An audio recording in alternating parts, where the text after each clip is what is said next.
A giant in the world of conservative talk radio has been silenced. Rush Limbaugh has died at the age of 70. Limbaugh had been fighting terminal lung cancer. He helped to shape the national political conversation and a lot of times drew attention for his controversial views. Tonight, WBZ's John Keller takes a look at his legacy.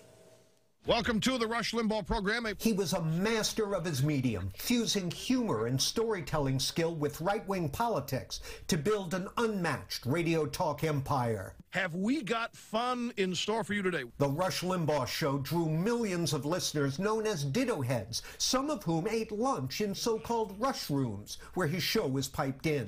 They were drawn to both his effusive advocacy of conservative principles and a blunt sense of grievance that sometimes shredded the envelope.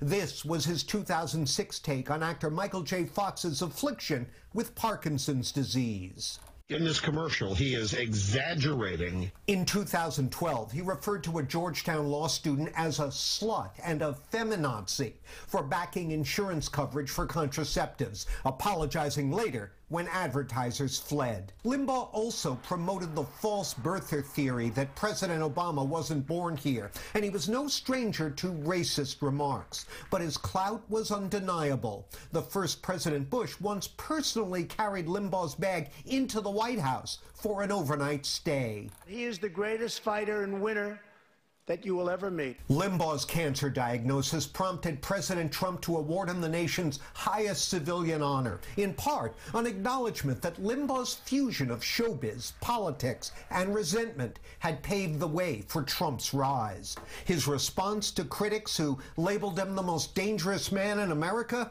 The most dangerous man? No, I'm a harmless fuzzball. So, John, in your opinion, how much of Limbaugh's act was real and how much of it was to get people to listen? Well, that always seems to be the question these days at one level or another, doesn't it, David? I would say that there was more showman than ideologue at work here. Limbaugh said in interviews that he thrived best, ratings-wise, during times when there was a Democrat in the White House, because it's easier to attract ears to you when you're being adversarial to something. So that gives you a hint.